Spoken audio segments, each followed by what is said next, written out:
WBIR 10 News reporter Becca Habiger joins us now from downtown Knoxville, where he made that announcement just over an hour ago. And Becca, there's a lot of mixed emotions about this announcement. Mixed emotions indeed, and a lot of shock, Mary Scott. Dr. McIntyre said this was a decision that he just made really this past weekend. Now, in the room where he made the decision, there were the announcement, that is, there were a lot of people with, as you said, mixed emotions, some very sad about this, and others perhaps seeing this as a positive change for the district. Dr. McIntyre resigned, citing, quote, a dysfunctional political environment. Again, he made this decision just this past weekend, and I'll get into that in just a moment, but he made clear that he is not leaving this position for another city, for another job.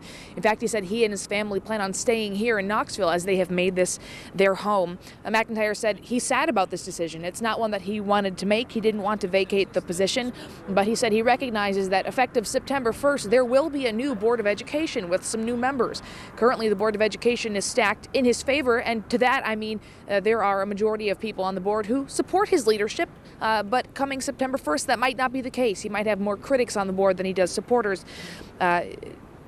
Teachers, however, and some others have been very vocal critics of McIntyre's leadership, with some saying that he is too focused on test scores and that he has not been an effective communicator, among other grievances. Board of Education Chair Doug Harris says he believes that McIntyre is the victim of a squeaky wheel, that there is a silent majority of people and parents here in the district who do support Dr. McIntyre.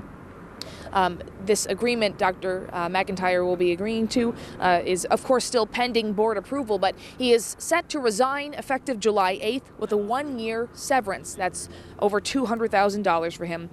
Knox County Mayor Tim Burchett calls that a fair buyout. He says it could have been a buyout for the entire four-year contract, but McIntyre didn't fight for that. Burchett says he did what was best for students in this situation, according to Burchett. Both Burchett and Harris had a chance to speak with the media today, reflecting on McIntyre's career. All I have ever wanted to do is serve the children and families of our community as superintendent of the Knox County Schools. Unfortunately, however, the current political environment has become increasingly dysfunctional, at times overtly antagonistic, and seemingly untenable. Jim McIntyre's put his heart and soul into this job, and I personally am very sad to see him leave. We've seen, as he's just delineated, some tremendous progress in our school system over the last 8 years of his leadership here.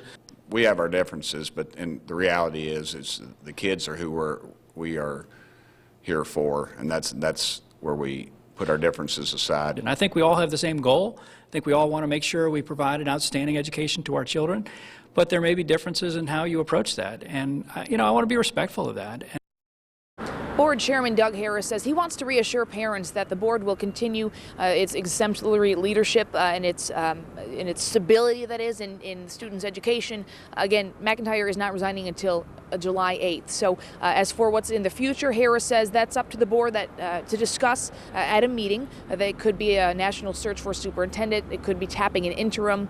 And as for whether they're looking nationally or locally, that is yet to be discussed. That's something that they could bring up at tonight's Board of Education meeting. In fact, overall, McIntyre says it's been an honor and a privilege for him to serve these past 8 years, and we'll have a lot more analysis and sound bites and reactions from people coming up at the WBIR 10 News at 5 and 6. We also have a lot more information right now online at WBIR.com. For now, I'll send it back to you, Mary Scott.